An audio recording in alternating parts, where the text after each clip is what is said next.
Okay, good morning, everyone. Again, thank you very much for taking out your time this morning to join us. As we said, Ardent and RHT Law Asia, we've got some interesting information to share with you this morning. And of course, we welcome any questions that you may have as we go through the presentation. This is what we'd like to cover with you this morning. First, we'd like to touch on the landscape that we see at the moment, and in terms of the challenges and priorities that we set for what we see, we like to then look at what action ought to be taken and at the right time. And I'm sure that's a question that everyone's looking at. Do we have 2-3 months to work with here, or are we talking about taking immediate steps to deal with challenges that we're facing? Then Ardent will come on to share with us 3 key steps on what can be done from the perspective of business owners, as well as when we look at counterparts that we deal with and what steps we can take to protect ourselves in our future relationships in the business. At the same time, we'll then look at self-help responses, what we can do as business owners to protect ourselves from insolvency risks and the insolvency risks which our counterparts face. And we also look at tools which are available to protect value for our businesses. Zachary, my colleague, will then go into this topic of recognizing an opportunity. And we will see that in the course of our business, we may find that a partner that we work with may be inclined to a merger or may be inclined to an investment from us. So we'll look at that as we go along. And finally, we will end this morning's session with a panel discussion where you're free to post your questions and we will deal with them one by one. So first of all, I think we all understand what 2019 posed for us in terms of revenue and our financial positions. And in some sectors, it wasn't exactly outstanding. So this year's been tricky, to say the least. Since February 1st, MTI's advisory on businesses had already caused some difficulty for us continuing operations. And in March, we had enhanced safety distancing measures, which effectively put a stop to a lot of what we're doing. In April, we had 2 key dates there.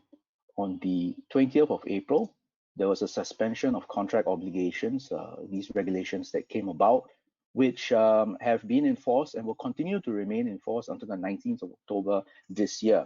This period is called the relief period and is subject to extension by the minister or a reduction. But as things are, we see the 19th of October as the cutoff date for the relief period. The 13th of May this year was when enhanced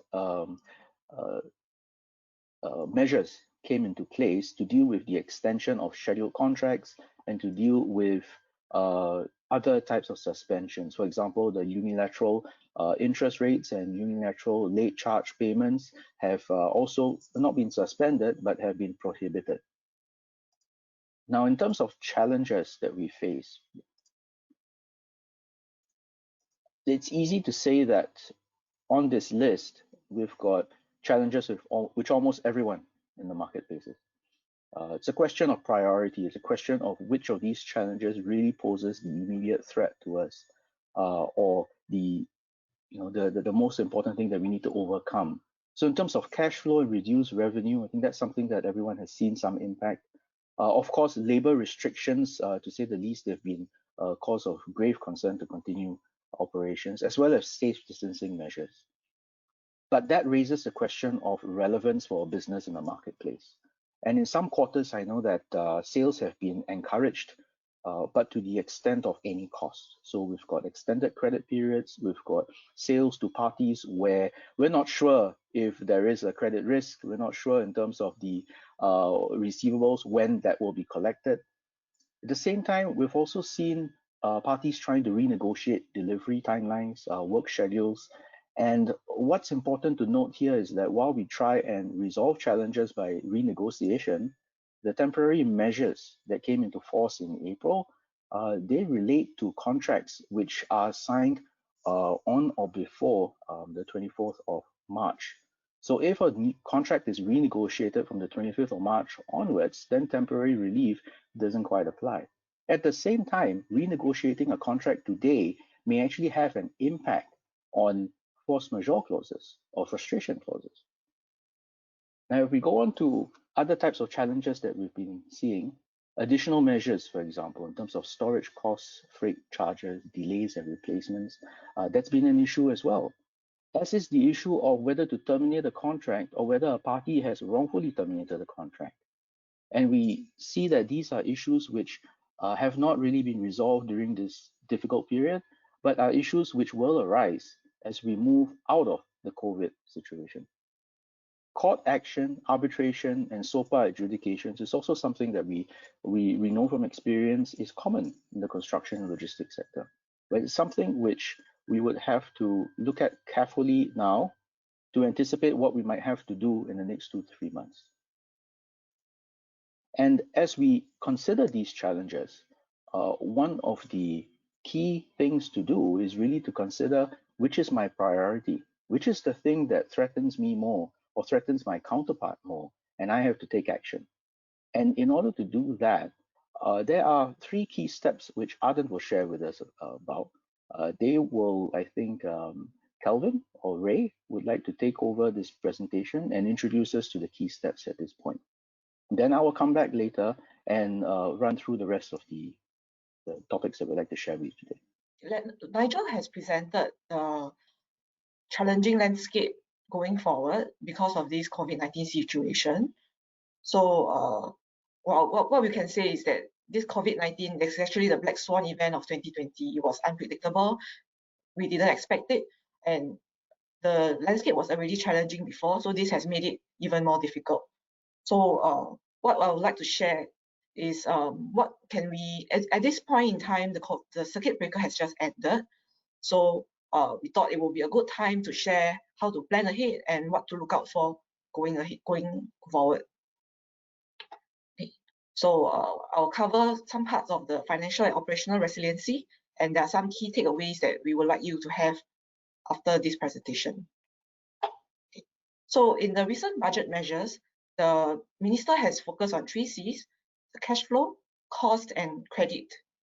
So of course, as these budget measures are meant to be temporary, you have some breathing space, you have some relief, some not much, but some. So it's a good time now to take stock of your financial position, to look at your financial and operational resiliency to ensure your viability and sustainability of your business during this period.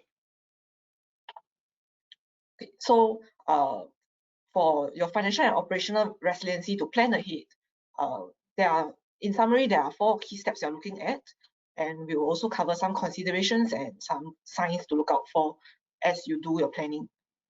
So for the first step, what happens is that you have this challenging business landscape. So how does this affect your financial position? What is your financial position now? And how do you, based on your various KPIs, how do you project, how does this affect your financial position?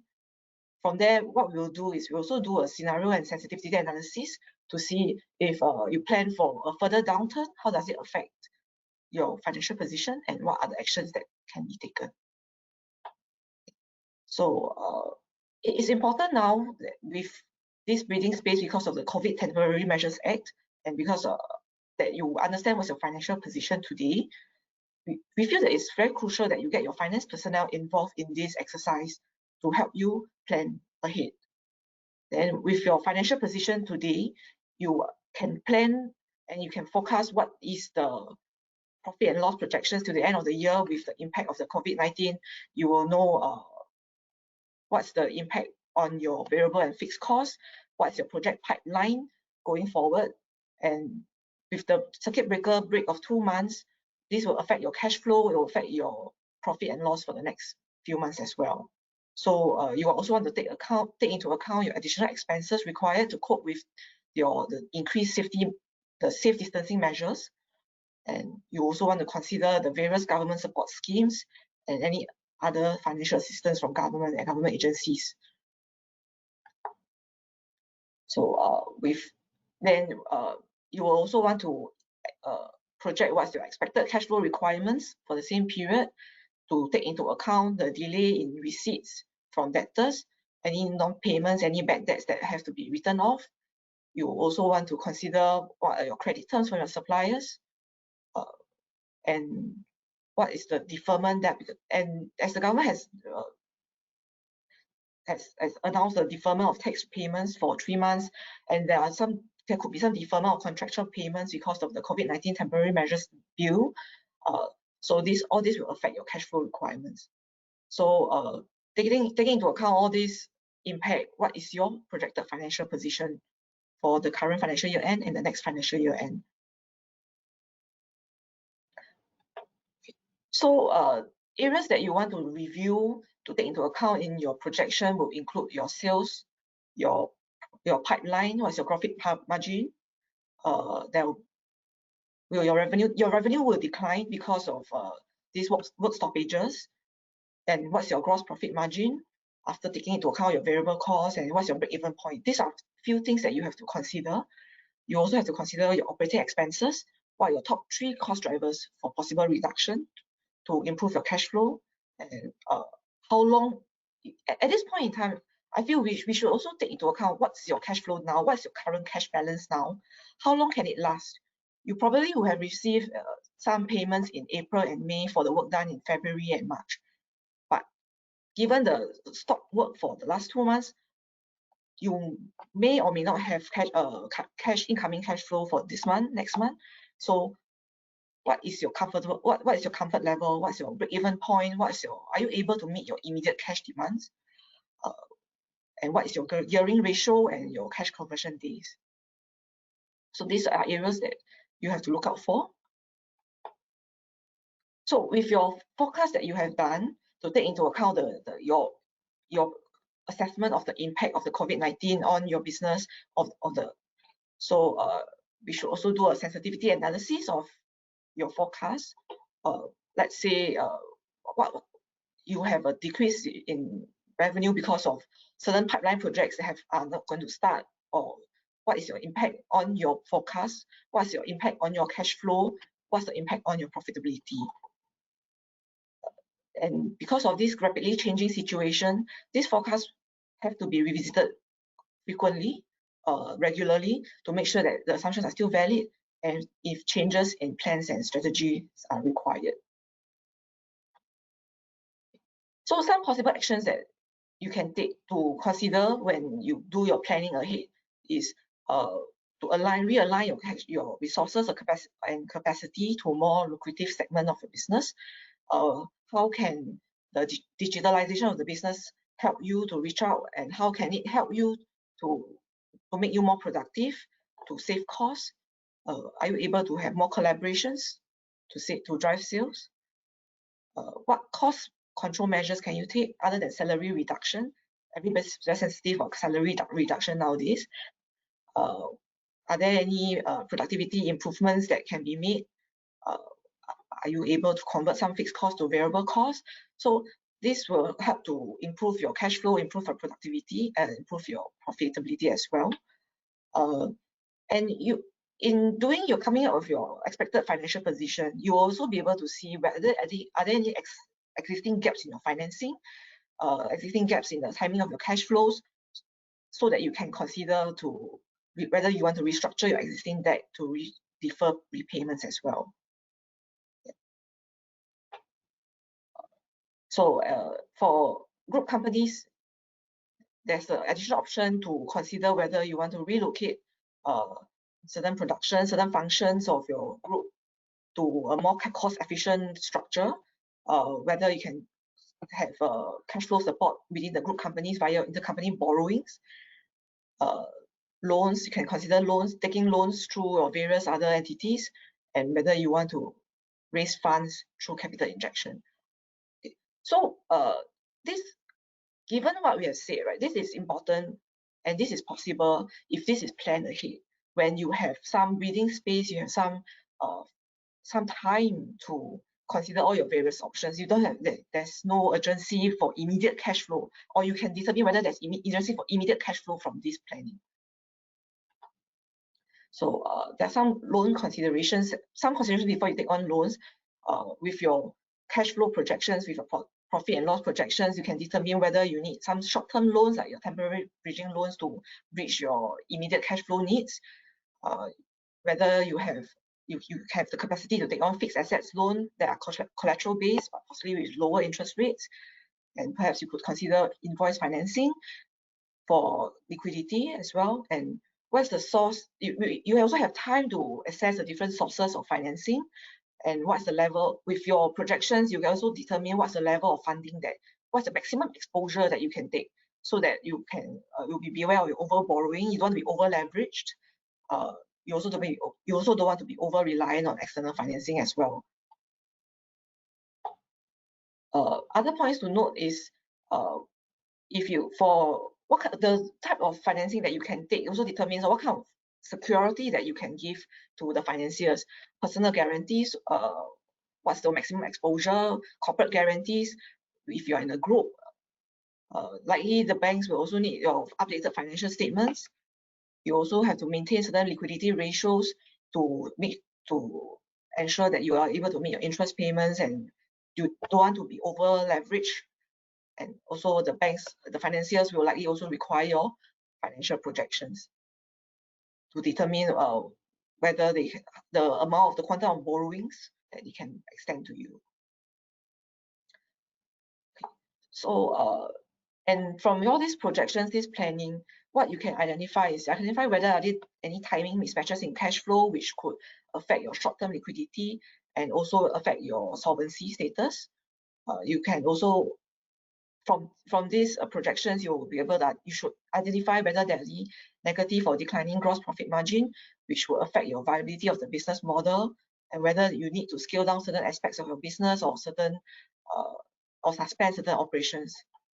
And if you have identified negative net working capital, you may need immediate cash flow.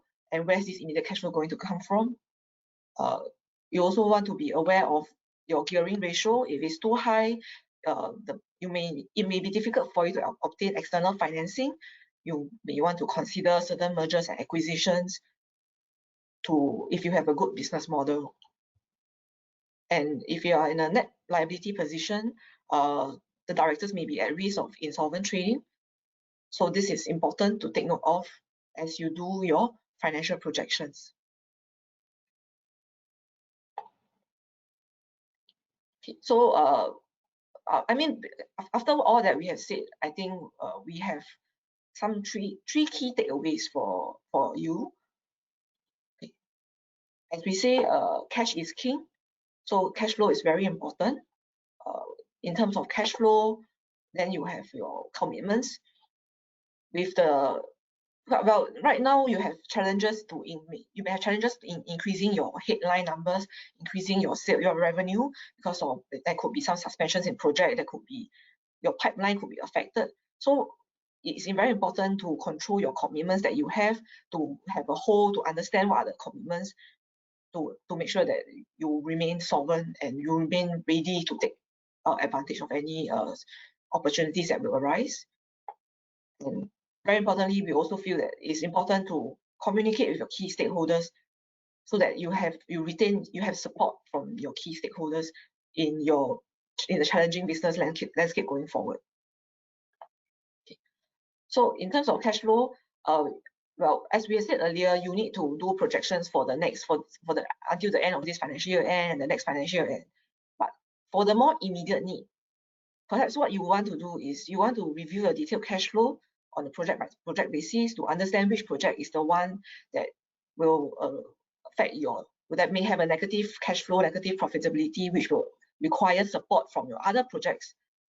And whether your other projects which are profitable, which are cash flow positive, can support this project which may not be profit making.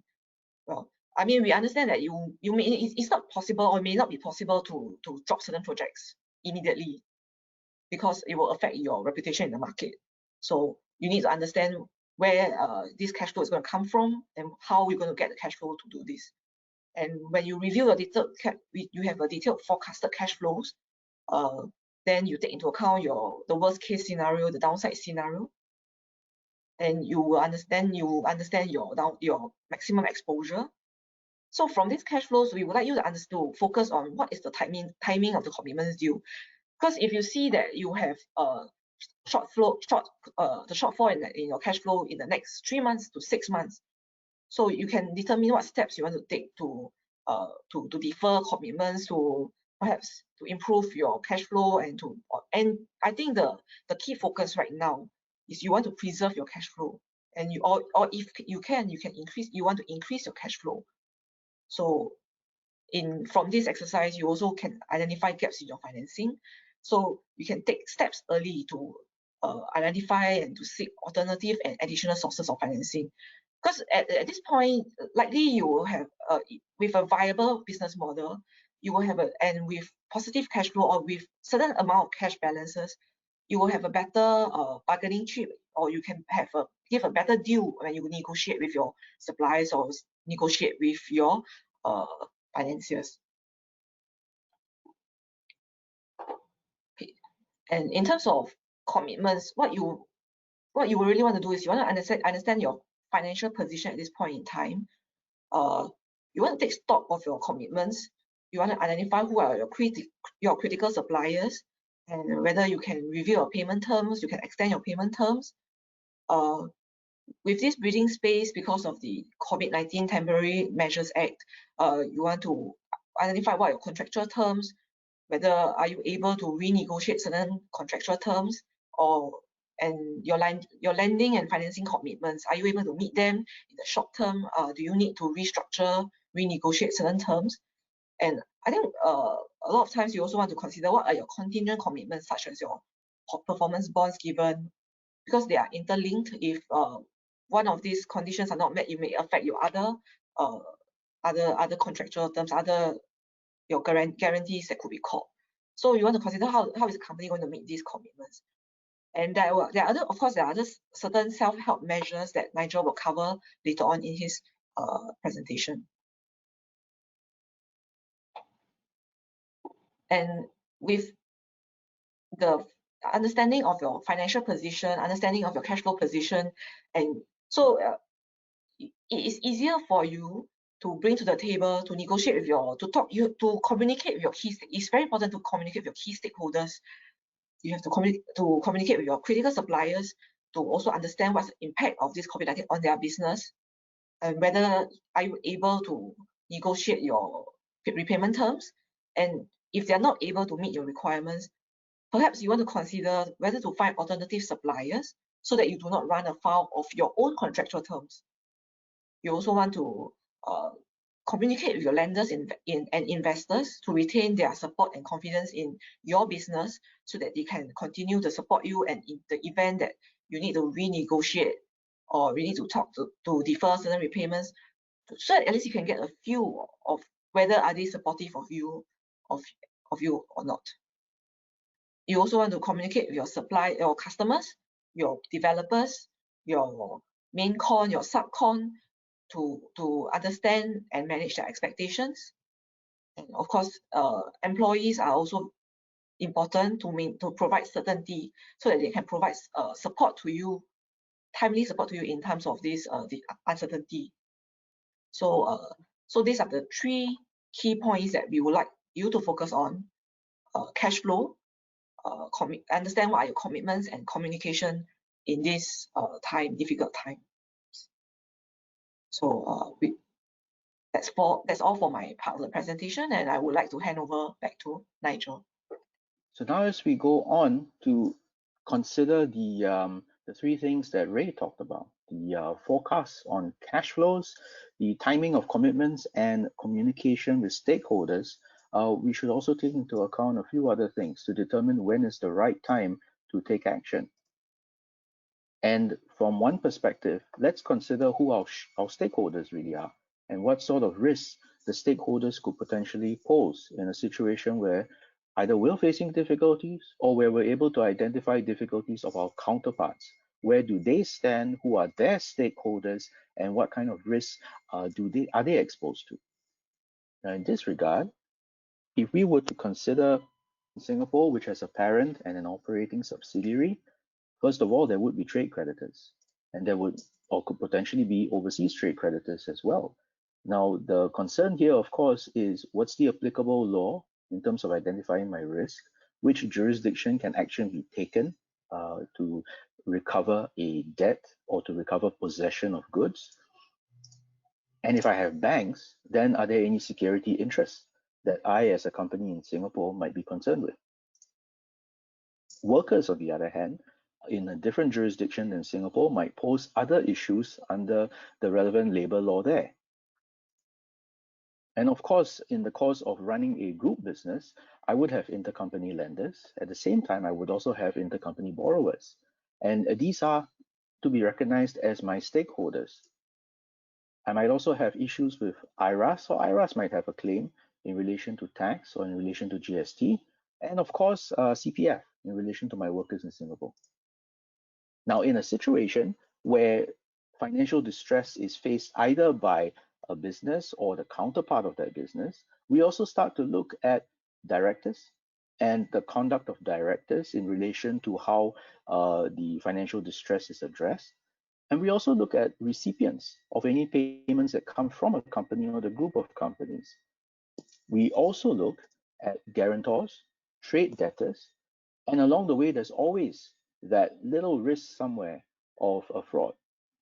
So bearing in mind that these are all the potential stakeholders in a situation where we might face financial distress or we might see a counterpart facing financial distress, the next important question to ask is, when does an insolvency arise? And in relation to insolvency risk, when is the right time to really take action? So first of all, let's consider that a solvent entity basically has the ability to pay debts when due, its ability to compromise claims as and when, it's able to generate profit for owners, of course, and directors' duties are generally to the company. But when we have a situation where there is a potentially insolvent event, and which might eventually lead to a winding up or dissolution, then things start to change a bit. Because from that time, when we start to see a financial distress, the question then becomes, how is cash flow managed, especially in a case where there's insufficient cash to actually pay a debt when due? Now, in that sort of situation, what could potentially happen is a payment may be made in circumstances when it should not be made because of the insolvent risk. And I'll explain in a little bit what I mean. But let's also consider that we've got management accounts and audits that are done for the business. The moment we see a negative net asset value, then that is technically a balance sheet insolvency.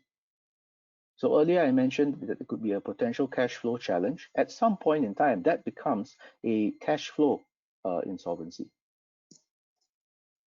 And of course, along the way, as transactions are effected by management, we have that question of what might happen if a cash flow insolvency or balance sheet insolvency arises. At which point in time would that transaction be something that should be red flagged and considered very carefully? And when I say red flags, I mean that in terms of looking at our counterparts, we sometimes can observe certain conduct, certain transactions, certain disposals taken by our counterpart that should be red flags to us. And we should take a look and see, is there a potential for an insolvent trading or fraudulent trading outcome for that particular company? Has the company started to engage in any dispositions which might actually be avoided by law later on? So bearing in mind that there are these insolvency risks, the question then becomes, at which point in time do we press the button to take action? We also look at it from a third perspective. What are the personal risks that are out there to management and to directors? Well, first of all, we know that directors' duties to the company exist, and in good times it's to the company. But in the event of an insolvency, we start to see that there is a pari passu rule and an anti-deprivation rule that arise. The pari passu rule essentially is that all creditors as stakeholders to a company, if you're unsecured, you share in the distribution on a prorated basis. And the anti-deprivation rule is an old English law rule which still exists with us, and it's an obligation on the director's part to ensure that the property of the company is properly preserved for the creditors of that company. This is something which we need to look at, because at the end of the day, if a company were to become insolvent and go into an insolvency procedure, then a creditor in that situation could have a right to review any transactions that took place over the last 6 years. If the company was insolvent at that point in time, and if an officer of the company had breached a fiduciary duty in relation to say a disposal of assets, or an insolvent or fraudulent trading event, then that could potentially expose the director or management to liability.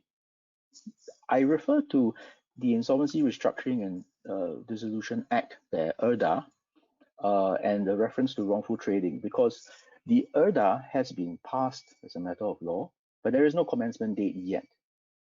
We anticipate a commencement date anytime. It could be this year, it could be next year.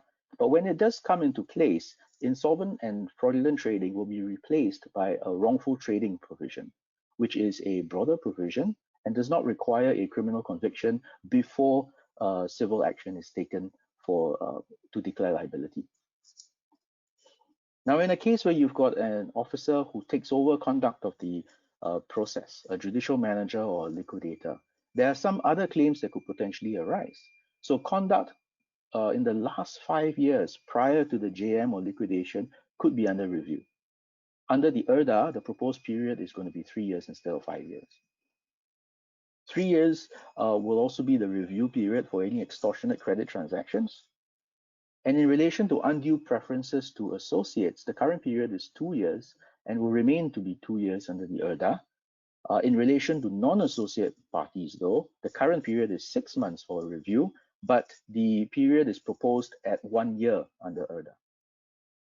And of course, we have that risk of avoidable disposition within 6 months. So as you can see, in relation to personal risk, we do have a review, a look-back period that goes back between 6 months to 6 years. So bearing this in mind, the next question then is, how do we recognize when is the right time to really take action? Now, Ardent's shared with us that we look at cash flow, we look at commitments, and we communicate with our stakeholders.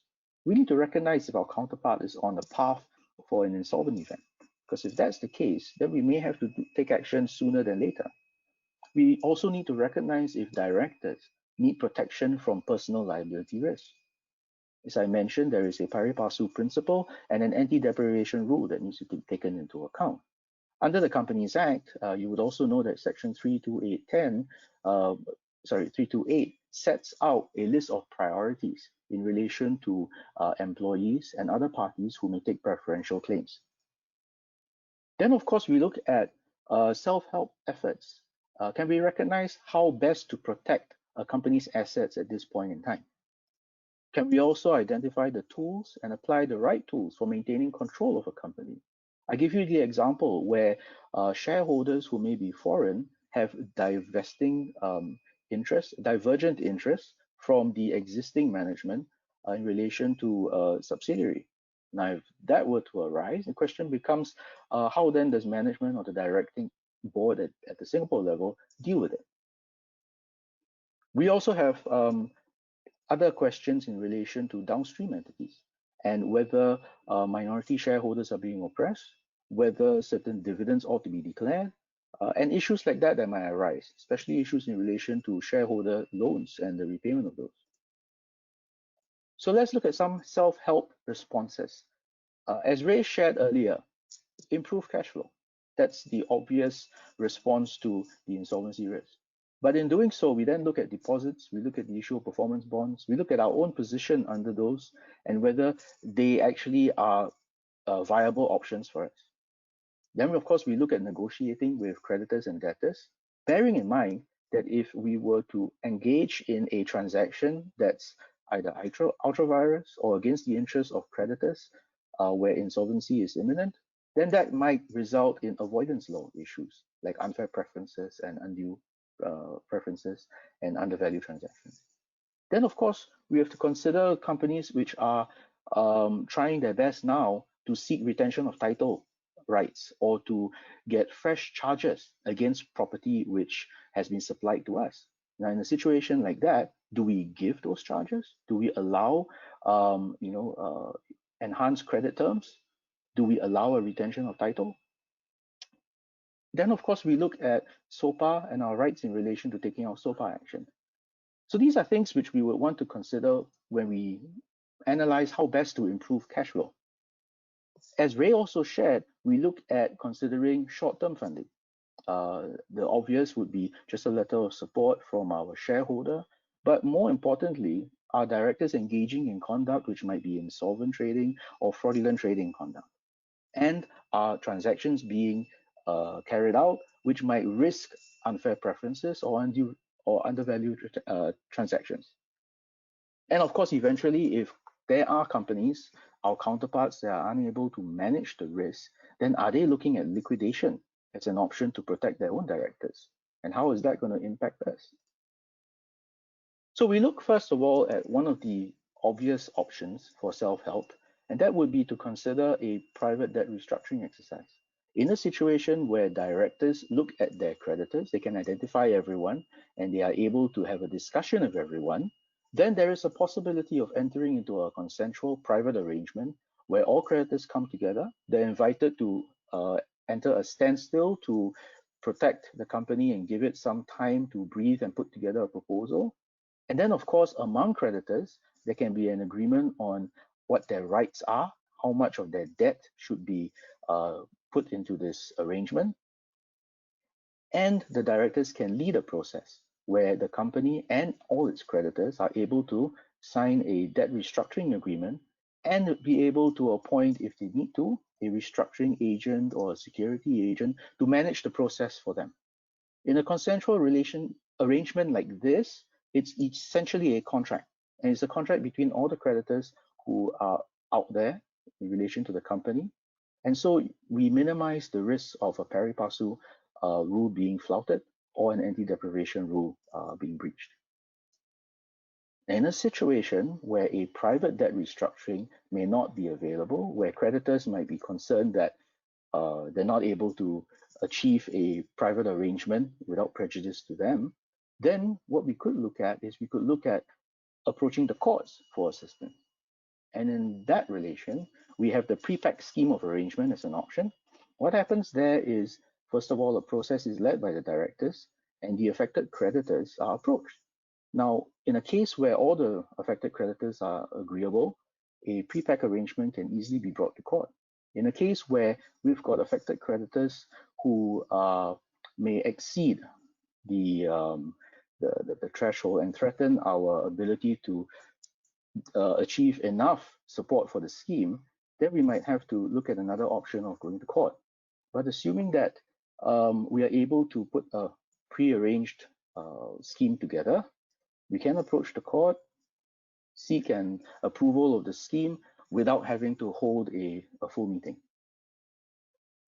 If that's not possible, and let's say in the course of discussions, creditors threaten legal action or more breathing space is required by the company, then there is always that option of getting a 211B. A 211B is a court-sanctioned restructuring process, and it allows for an automatic moratorium to be granted under the rules. It's a process led by directors, just like the private debt restructuring arrangement. It's also a case where creditors are not in agreement with the company, or there might be a dissenting view as to terms of the scheme. So the company gets an automatic 30-day period to start off with some breathing space to put together a proposal. And then, of course, extensions of the moratorium can be sought by the court. What we then have is, of course, the scheme process coming into play, which then requires a vote to be taken by the classes of creditors and contributories. And the threshold under a scheme of arrangement remains at 3/4 in terms of value and more than 50% in terms of the number of creditors voting. So what is a moratorium really?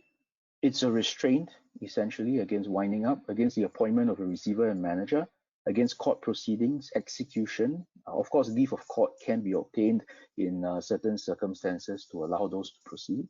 But generally, it is a restraint on the enforcement of security, the repossession of goods which are subject to security, as well as in relation to landlords, the restraint of any exercise of a right of re-entry or forfeiture of a lease.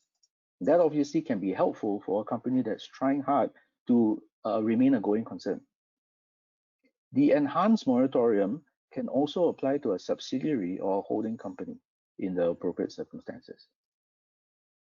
And finally, of course, if an enhanced moratorium is not available, if the automatic moratorium is not available to a company, then there is a Section 210(10) application which can allow a restraint against legal proceedings. And that is what we would seek in a situation where an automatic moratorium were not available. So as a separate tool, this would be an application, again, where the company remains in control. The company is able to make a proposal for compromise to its creditors. And it's a situation which will arise where a 211B is not available. Finally, we look at rescue financing as an option. In certain situations, we may find that there is an investor who might be interested in coming into the company to support the company during a difficult time. And if that were to happen, then we would have a financier who might seek super priority in the event the company does not succeed in its rehabilitation, and that particular financier wants to protect its investment and obtain a super priority return on its money put in. So in the case of Reatilan Group in 2018, this was one of the first cases that had been brought to the High Court for an application for super priority in the event for rescue financing in the event of liquidation. It wasn't successful for certain reasons. In 2019, Asia Travel was a second application that went into court, and in recent times, Ray Swee Hong was a case that was unreported, but where rescue financing was successful. And this was in February this year. Just to give you an idea, this was actually a civil engineering contractor who obtained a 211B moratorium, and there was an investor who proposed 3.1 million in financing. But there were certain conditions attached to that financing. First of all, it had to be secured by a first fixed charge over the company's unencumbered plant, machinery, and motor vehicle, and 2.9 had already been granted. And that was a sum that had to be similarly secured.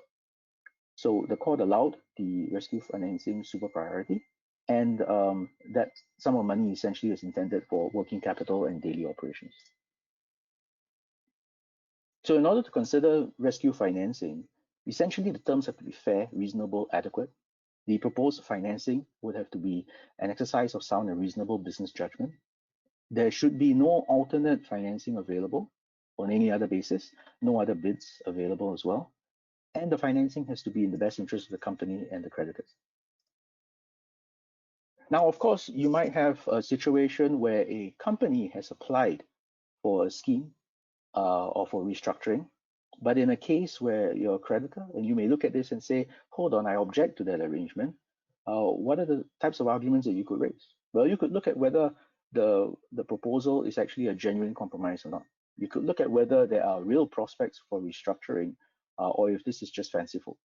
You could also consider, as a creditor, am I classified correctly according to my rights? Or am I put in a different class where my rights are dissimilar to the other parties in that class? Can I argue that there is no full disclosure of financial information? Is that a reason perhaps that I could raise to object to a restructuring? Or what if there's simply no trust as a creditor in the management moving forward with a scheme? In that event, we could look at an alternative of judicial management. If you look down the list, you'll see that some of these are other types of arguments that may be raised to oppose restructuring. So a party that files an application for an automatic moratorium or to seek scheme directions is not necessarily an application that can't be objected to. And so we look at judicial management. In some cases, judicial management is pressed as an option, an alternate to a scheme arrangement. And we have seen creditors go to court to insist on judicial management instead of a scheme proceeding. The judicial management as a process is meant to rehabilitate a company, and there are certain objectives that have to be achieved with a judicial management process. The survival of the business, or the proposal of a scheme within a judicial management, or a more advantageous realization of assets compared to a liquidation scenario.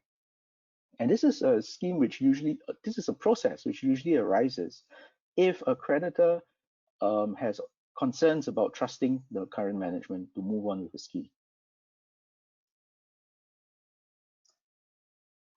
Okay, what's important to also know about a judicial management process is that a statement of particulars has to be, statement of proposals has to be produced within 60 days in order for the creditors to understand what is proposed for the management of this company. And the judicial management order is in force for only 180 days to begin with, and it can be extended by the court.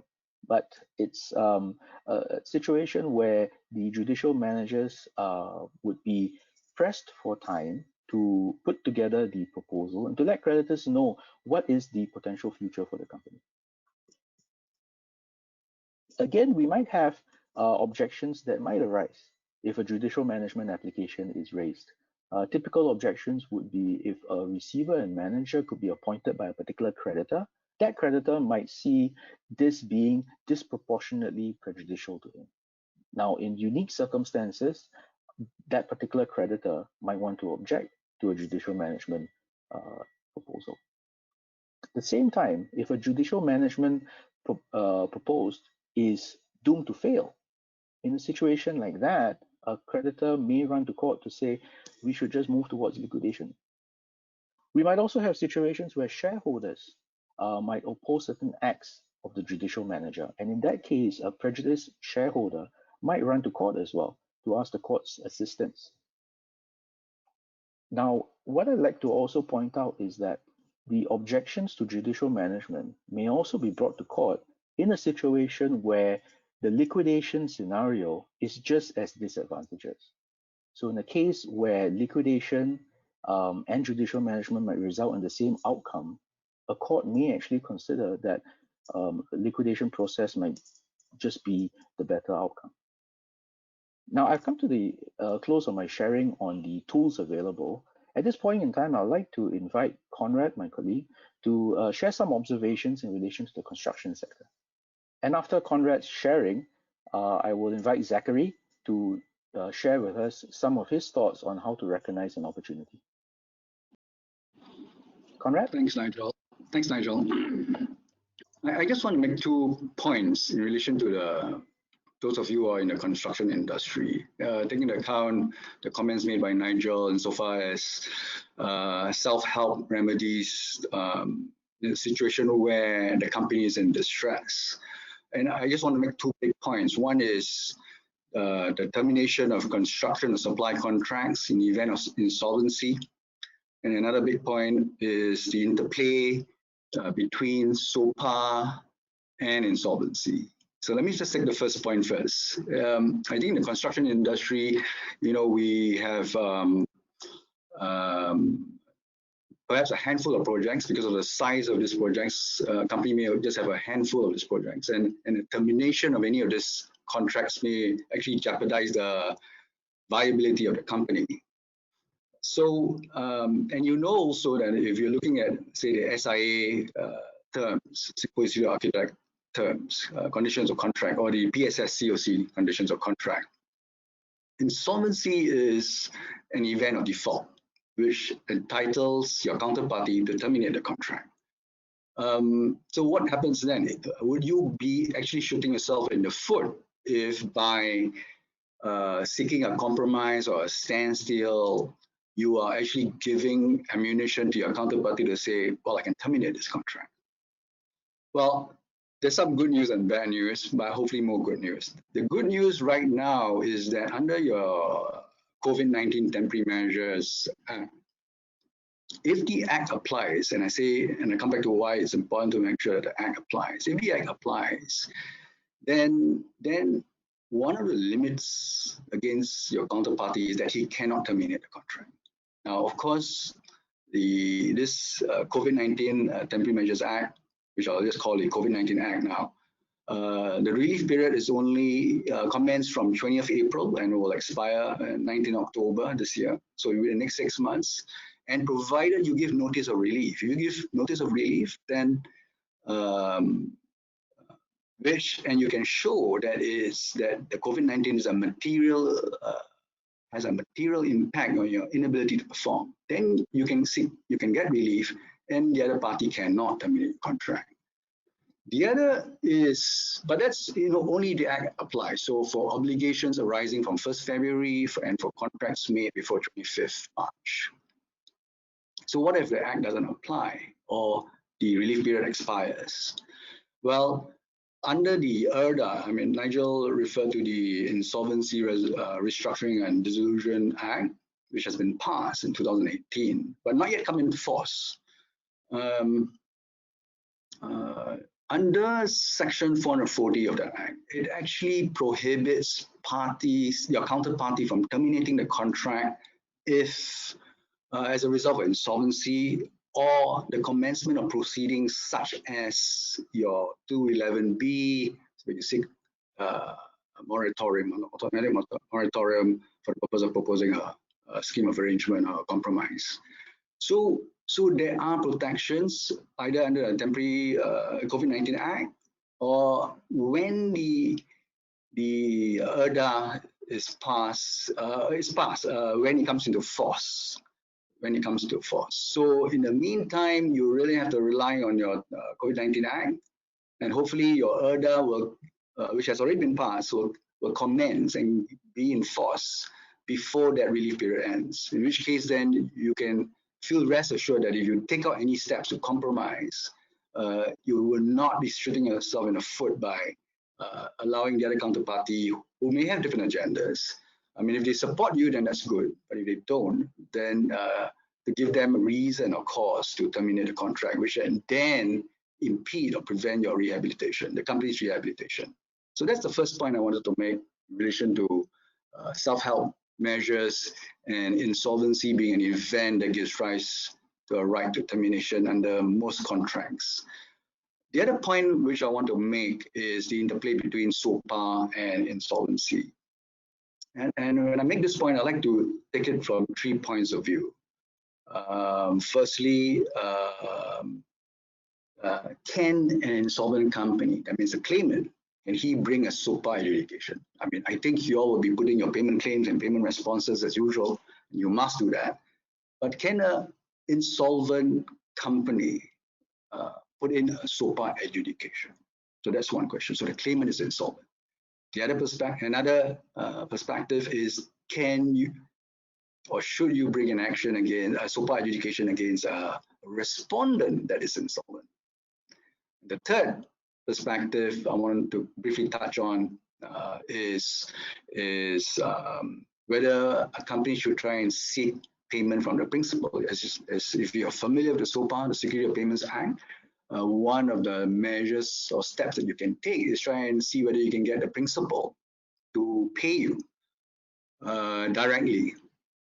And the question, of course, should you do that, and when can you do that, and should the principal do it? Okay, so let me go to the first point, which is, can an insolvent company proceed with a SOPA adjudication? Well, there's no provision, there's nothing that stops an insolvent company filing a SOPA adjudication. There is nothing. The only difficulty you have is that when you try, if your counterparty knows that you're insolvent, sometimes they play tough and they just don't want to pay you because they think that you'll go bust anyway. So you then have to go and enforce it. And I think, and there's a Court of Appeal decision in 2013, which has been reaffirmed severally, and that's WY Steel Construction and OSCO, which has said that if the claimant is insolvent, then the respondent can argue that he has no, on a balance of probabilities, no chance of recovering the amounts which he otherwise would be entitled on a proper arbitration or court action. And therefore, SOPA, which is intended as a temporary measure for cash flow, would be prejudicial to him. So yes, you can proceed with a SOPA adjudication, but when you get your adjudication determination, you can't enforce it. You can't enforce it. The next is, can one proceed with SOPA adjudication against an insolvent company? Yes, generally, but no if there is a moratorium, say under Section 211B or a judicial management order, unless you obtain leave of court. You might ask, why would you want to proceed with an adjudication determination even when your respondent is insolvent? Well, of course, apart from wanting to pay to get money, right? But as you know, duly insolvency, there's a Nigel has raised a pari passu rule. So it might, unless you're able to complete your execution before the commencement of that step in court, of the insolvency, it's difficult for you to retain those recovery. But sometimes you want to proceed with an adjudication determination because you want to get an adjudication determination, because with an adjudication determination, you may then suspend your works. Now, sometimes in many of these contracts, you find that the contractor or the subcontractor does not have a right to suspend. He may have a right to terminate upon insolvency of the employer or the main contractor, but he may not have the right to suspend. So of course, it depends on how your contracts are drafted. But if you don't have a right to express contractual right to suspend, then you get an adjudication determination and you give notice and you don't get payment within 7 days, you can then suspend work. And that might help you limit your liability in having to continue the contract and put more money which you don't know whether you can recover, especially since you've not yet been paid. So that's the one reason. The other reason why you might want an adjudication determination is to see whether you can get payment from the principal, especially if you're suspended works. Now, so that brings to my last point, and I'll then soon wrap up. Should you try and get payment from the principal? No reason why not, because any payment by the principal directly to you is not considered an unfair preference. Then the only question is that why would the principal want to do it? And the principal, of course, have many practical considerations, whether he actually wants to work with this. Let's take the situation of a main contractor that's gone insolvent and the subcontractor is trying to get payment, and the question is the developer or the owner wanting whether or not to pay. Why would he pay? Of course, it depends whether he wants to support. If say the main contractor has put in a sort of scheme of arrangement, whether the developer believes that it is in the interest to continue and to see whether he can salvage the situation, because there are a lot of complications if you have to replace your main contractor. So you may not want to go through all that hassle and legal issues that he has to confront. But suppose if he decides that he would want to pay and does not support the main contractor, maybe because he's already been unhappy with the main contractor and he really wants to replace the main contractor given the situation, then he may have some incentive to want to carry on the project and pay off critical subcontractors. Now, should he pay? Now, if you look at the SOPA, and the SOPA was put in force without insolvency in mind. It was more to facilitate cash flow of contractors and subcontractors as if they were going concerns, So it was not drafted envisaging its interplay with the insolvency regime. And of course, I made it clear that the insolvency regime will still continue to apply. But should the principal pay? And if you look at the SOPA, especially Section 24(4) of the SOPA, it actually allows the principal to pay as long as he gives notice to the main, in this case, the main contractor, the respondent. And the respondent doesn't come back within 2 days saying that whether he has paid or show proof that he has paid. Then the principal can actually pay directly to the subcontractor. Then the question is, why would the principal pay? The principal won't pay if he believes that if by paying, he would then be exposed to a claim by the main contractor or the judicial manager or liquidator or receiver, right, of the main contractor. He won't pay. But Section 24(4) does not make a distinction about whether the main contractor is insolvent or not. It actually gives the developer, owner, the principal a good discharge if he pays to the principal. But you need to have an adjudication determination first in your favor.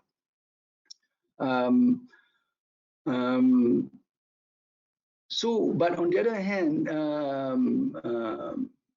if in fact there are net amounts owing by the principal to that main contractor, maybe he wouldn't want to pay as a matter of practical, because by paying to the subcontractor, he's actually increasing his exposure, and then he stands pari passu against his debts against the main contractor. So these are all some of the considerations and the interplay, and I thought I should just put it out there. It can in itself be a more detailed discussion, but perhaps this is a good time for me to stop and maybe I can take any questions. So I'll pass it back to Zachary to take it from here. Thank you, Conrad. Thank you, everybody, for being here today. Very pleased here to be presenting it to you. And today, I would like to share with you opportunities in the time of distress, if you like, because it's not all bad news out there. Sometimes there are actually pockets of opportunity which we can actually take advantage of, if you like. How do you recognize an opportunity? This is actually an opportunity for you to take advantage of maybe M&A opportunities.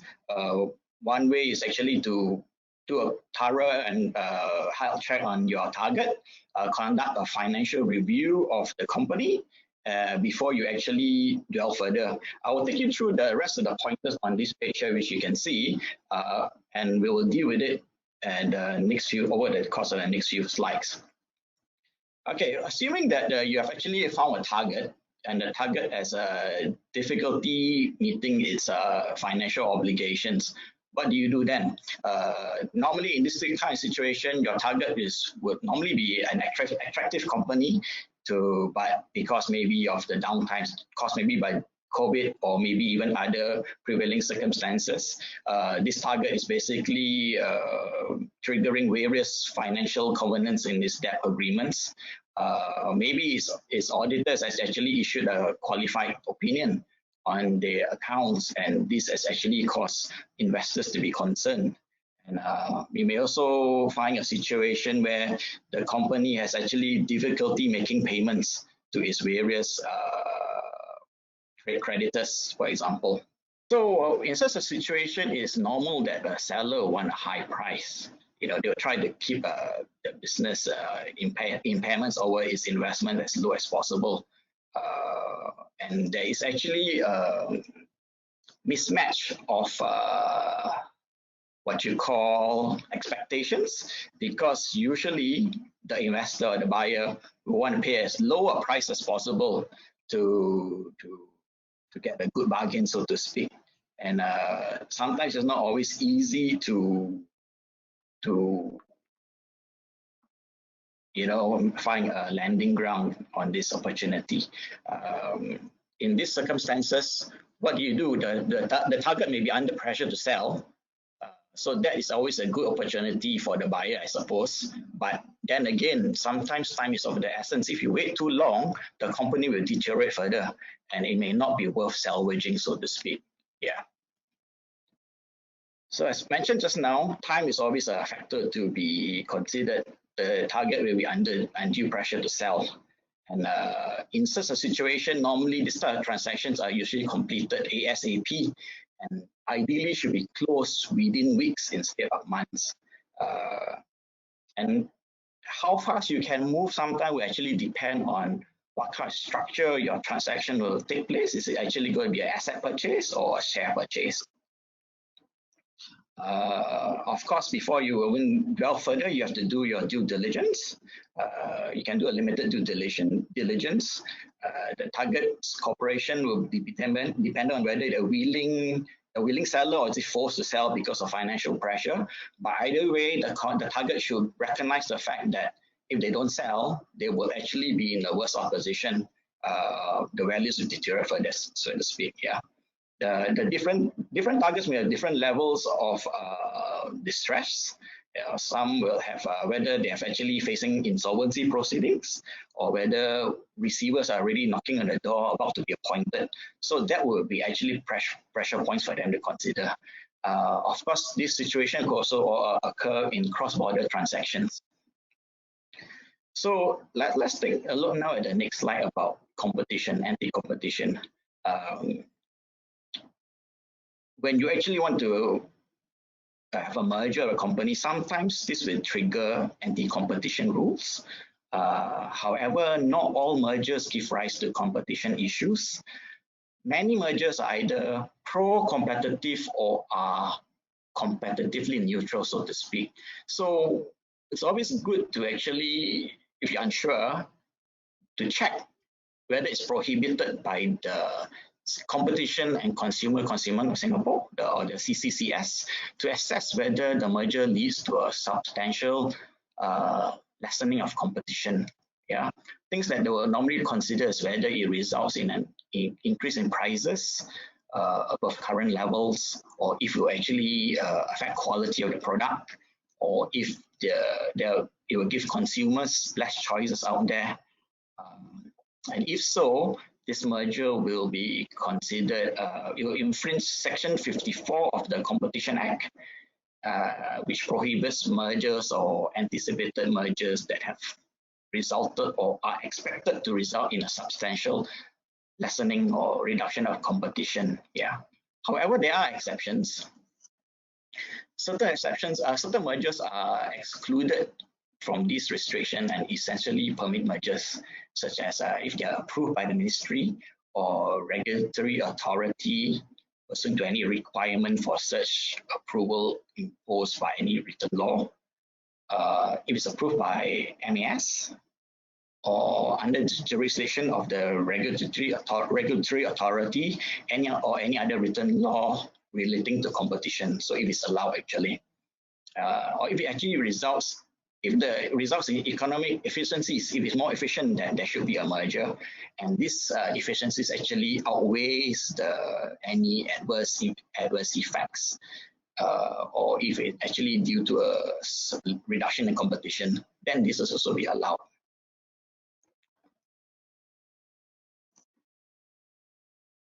So moving on then to if it's a cross-border transaction or other border transactions as well, if you're conducting due diligence on the target in a different country, you have to consider the jurisdiction laws applicable in that country.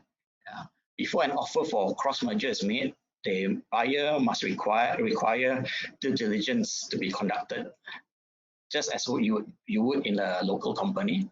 A thorough due diligence would uncover any potential risks and problems which may be addressed during the price negotiation process, for example. Yeah, there are several aspects of the due diligence, such as the legal due diligence, the business due diligence, and of course the financial due diligence. The legal due diligence investigates and analyzes the target company's legal compliance with relevant statutory and regulatory authorities, for example, competition law and Committee of Foreign Investment of that particular jurisdiction. For example, in the US, there's a Committee on Foreign Investment, CFI-US, which evaluates the security impact of non-US companies investing in US businesses. Then there's also the financial due diligence to consider, which will reveal and paint a true picture of the target's financial and tax position and compliance, and to uncover any key issues like anti-money laundering, bribery, such. For example, this will be the US FCPA, which prohibits US citizens and prevents bribing foreign government officials for business interests.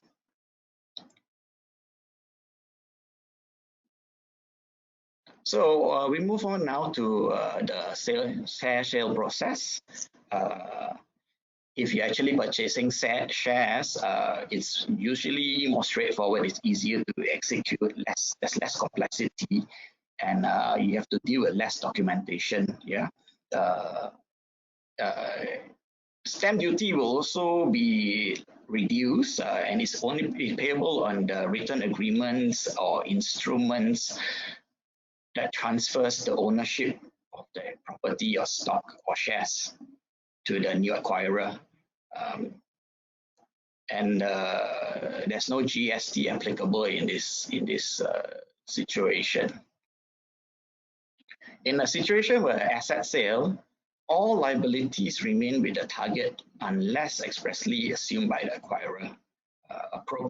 This is appropriate when the acquirer wants to acquire only very selected or specific assets. Any acquisition by purchase of shares has no tax implications for the cost of the company's underlying assets, because the difference between the underlying asset value and the consideration is not deductible for tax purposes. The stamp duty is payable by the acquirer based on the higher of the purchase consideration and the market value. So depending which one is higher, GST applicable will be 7% on the disposal value.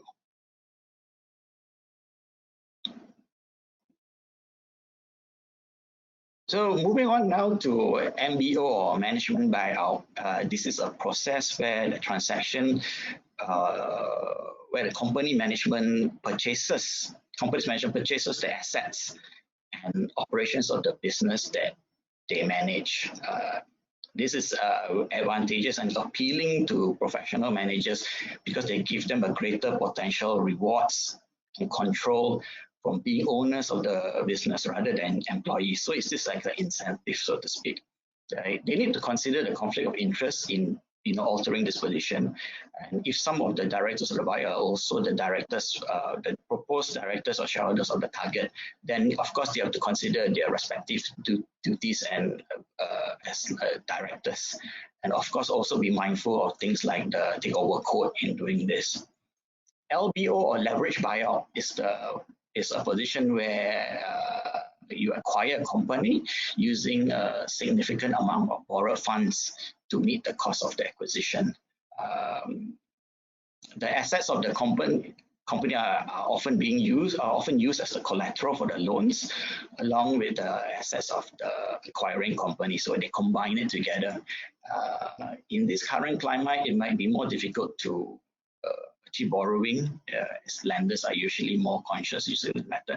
But however, if the assets are very attractive, you probably can get away with lower interest rates. How do you do then with the issue of your secured creditors and preferential creditors of the company? If it's an asset sale, that you need to find out if the asset is encumbered. That's number one, rule one. If it's encumbered and it's owned by one entity, it's subject to a legal claim. And in the event that the asset is sold, the party with the legal claim must then be given the first opportunity to be paid back for that asset. Yeah. In some cases, the encumbered assets cannot be sold until any of the outstanding debts belonging to the owner of the asset are paid in full. Lender holds a claim against the assets. In a situation if it's a share sale, you need to bear in mind the need to pay back the secured and preferential creditors. The secured creditors must apply the proceeds of sale in a certain order of priority. Yeah, the preferential creditors are unsecured creditors whose debts are to be paid in priority. How then do you deal with the issue of employees? If you are actually selling your business by way of sale of shares, the buyer must take on all existing employees. However, if you're selling the business by way of asset sale, the buyer is free to decide not to take that on any existing employees. So in the case of an asset sale, under Singapore law, the transfer of employees employed in the business, all or part of which is to be sold, is dealt with differently depending on whether the employees are protected under the Employment Act. Section 18 of the Employment Act provides that when an undertaking is transferred to an asset sale, it will terminate the contract of sale of employees. Yeah, and Section 18A will not apply to asset sale. Assuming it's a share sale, Section 18A of the Employment Act automatically operates to novate all the contracts of employment of all its employees to the transferee, and the key employees are retained. Yeah. Section 18A also provides that there will be an automatic transfer with no break in the continuity of employment, and the terms and conditions of service of the transferred employee will be the same as those enjoyed by them prior to the transfer. Yeah.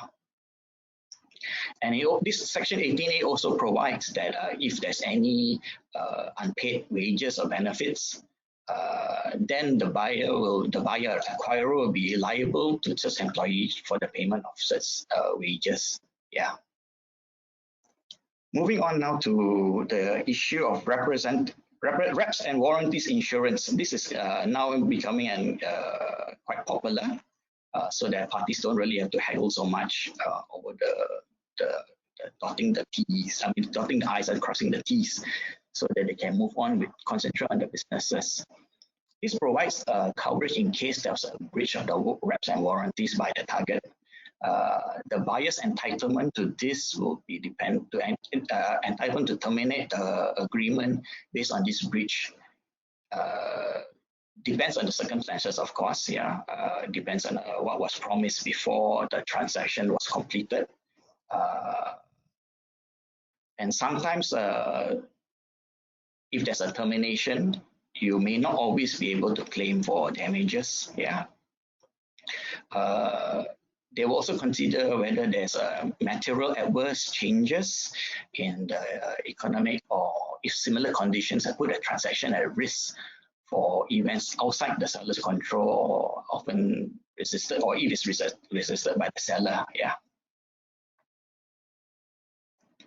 So the willingness of the provider of the insurance to underwrite this transaction will actually also depend on the due diligence process, how thorough and how detailed the due diligence was. This will be a factor that we considered. If the due diligence actually shows good results, then the insurance company or the underwriter is willing to take on the risk to insure this risk. Yeah. This insurance is also known to commonly exclude risks, such as COVID-19 risk can be excluded. But although it's unlikely that parties obtaining these policies can avoid these COVID-19 exclusions, they perhaps could maybe negotiate and provide a limit or scope of exclusion to the policies to be extended, so as to minimize the impact of these exclusions. So with that, we'll move on now to the panel discussion. The panel for today will be introduced earlier, and we will now move on to the questions. Yeah, we have a few questions that have come in. It looks like some interesting discussion we're going to be having. First question here is a question on innovation. Question is, can you replace construction workers with robots? They won't be affected by virus and can work 24/7, I guess, and they don't require any salary.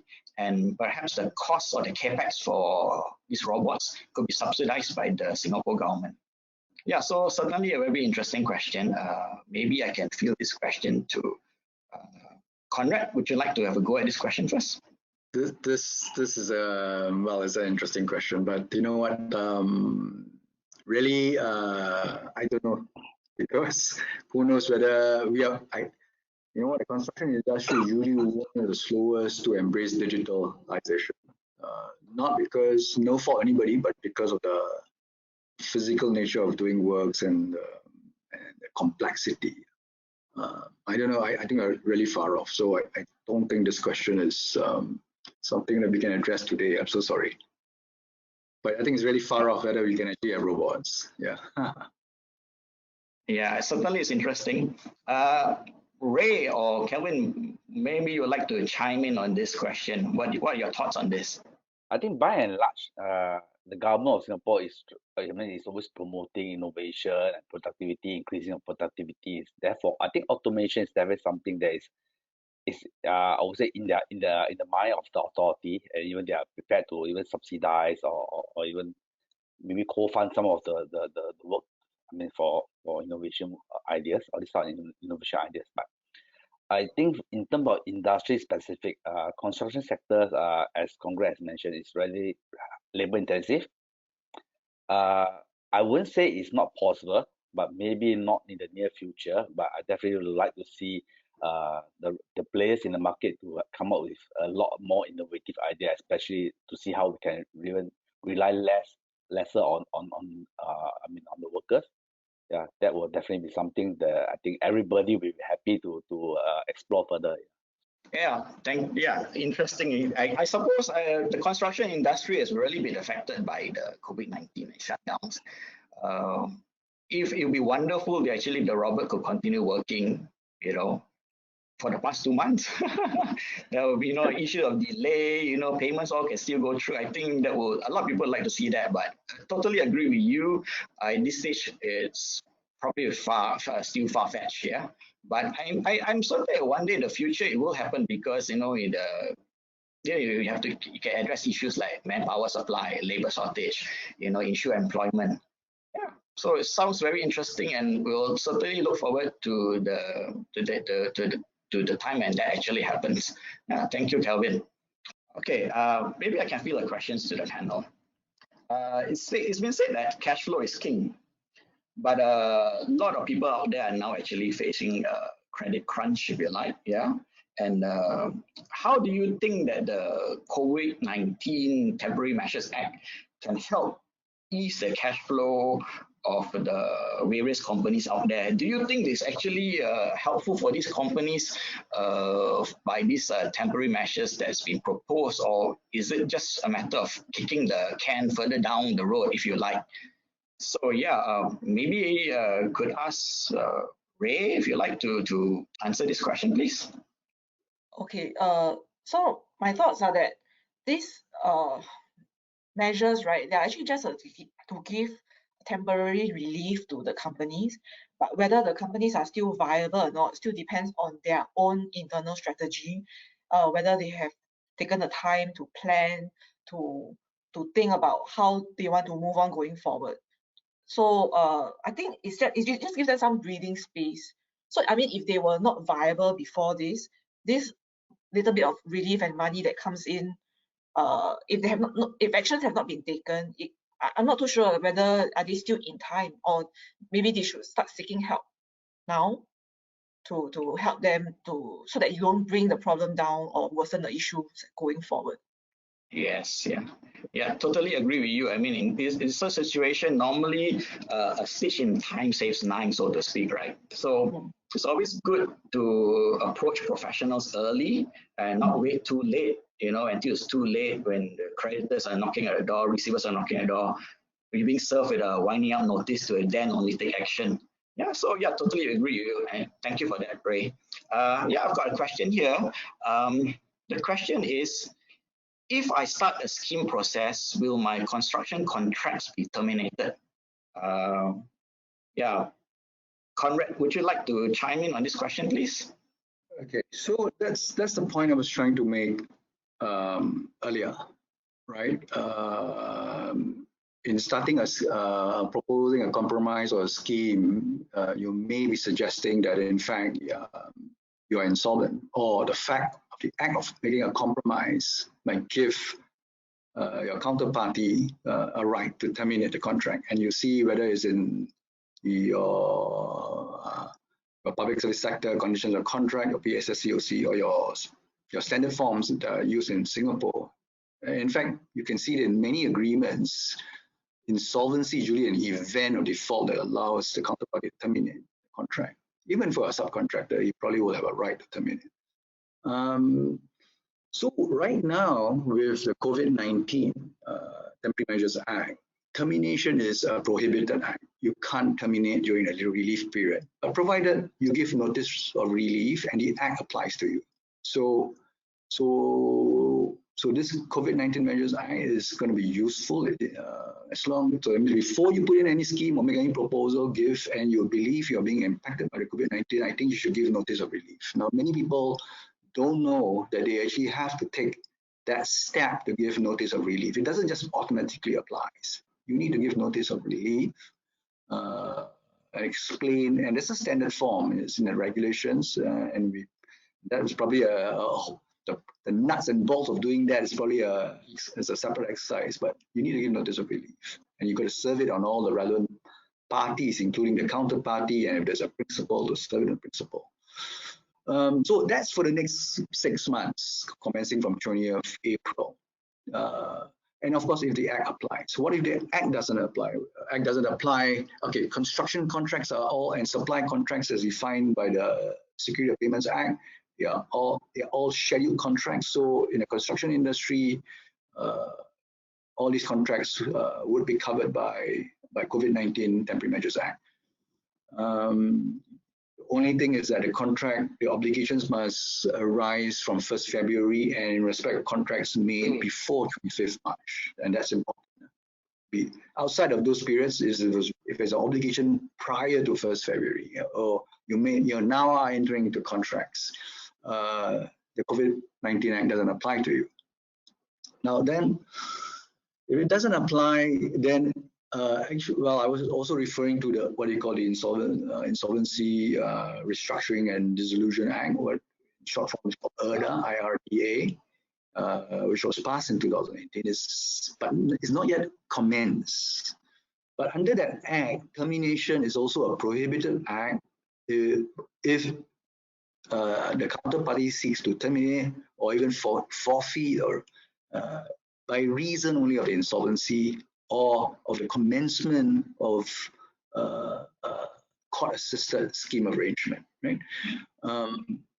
So the problem, of course, now is that IRDA has come into force. So actually, right now, as it stands, well, after 19 October, and there's no extension of that relief period, and IRDA is not put into force. So what we're hoping is that IRDA will be put into force before the relief period ends.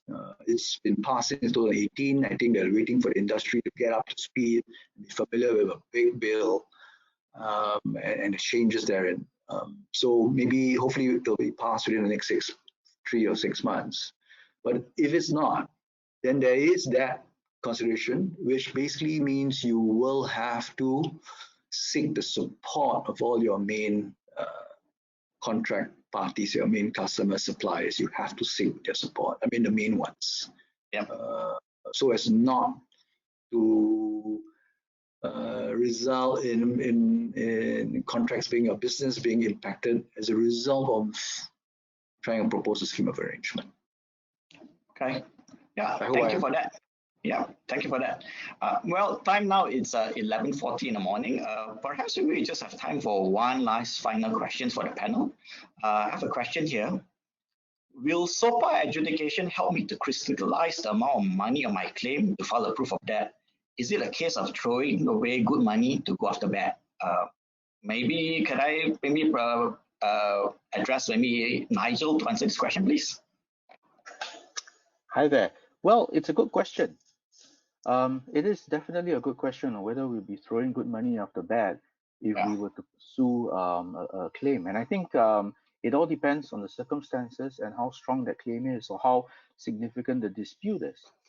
Sometimes what happens is a discussion with the scheme manager or the judicial manager, or even in a liquidation, a discussion takes place to ascertain if that claim is in fact disputed. Because if it's not disputed, then parties can actually agree on the amount that is put in for the proof of claim.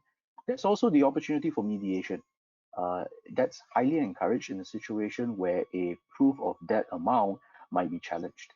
And under the scheme of arrangement process, there's a legislated process to obtain an independent adjudication as well.